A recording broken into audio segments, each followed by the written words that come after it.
In section 5.1, we are exploring area and estimating this area with finite sums. So when there's no simple geometric formula that exists to find the area, we can approximate area under a curve using a finite sum of rectangles. So let's begin by assuming that we're asked to find the area under a curve y equals f of x on a closed interval where x is greater than or equal to a, less than or equal to b, such that f is continuous everywhere on this interval, and f of x is greater than or equal to 0 for all x values within this interval. So let's think about this graphically. So we have our coordinate plane, and let's say we have some curve, some continuous curve here, y is equal to f of x. And we want to find this area under the curve but above our x-axis, in between a and b. So those a and b values give us the left and right hand bounds. So I'm drawing straight lines here to represent those x values, and we want to find the area under this curve. So we are looking to estimate the area within this bounded region. So we want to find the area here. So how are we going to do that?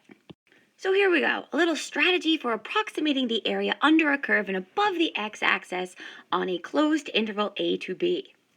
So step 1, the first thing that we need to do is define the number of rectangles that we're going to use. So we are going to let n be equal to the number of rectangles that we are going to then use to divide our interval. And we'll go ahead here and we'll also let our closed interval a to b be redefined as x naught to x sub n. So now that we have defined the number of rectangles, we want to go ahead and find the width of each rectangle. So step 2, find the width.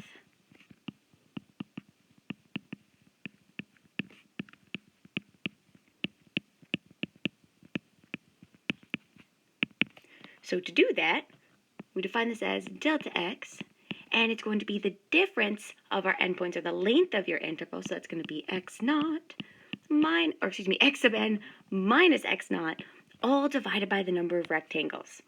So this is the length of the interval divided by the number of rectangles we're using.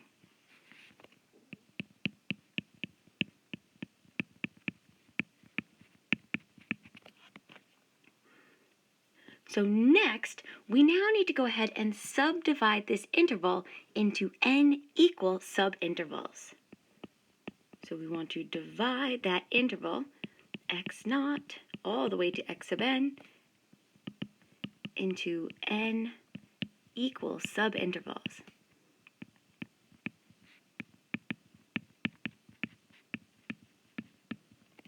So we use that width.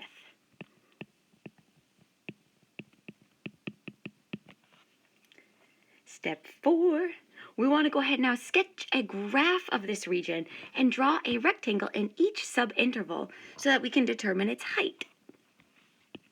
So we are going to sketch a graph, when applicable, and draw a rectangle in each subinterval.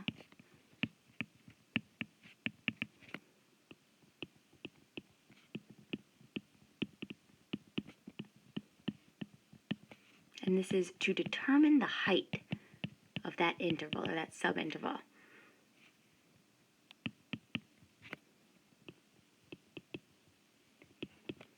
And now we want to make a little love note here to ourselves. How we determine the height will vary question to question.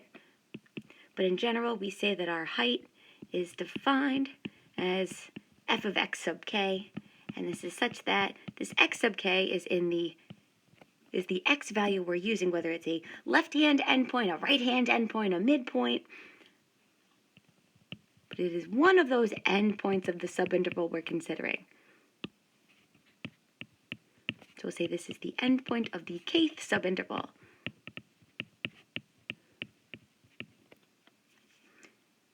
And then last but not least, now that we have our width, which we found up in step 2.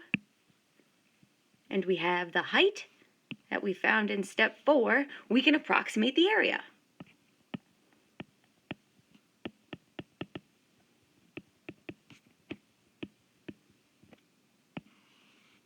So our area is going to be approximately equal to the width multiplied by the sum of the heights.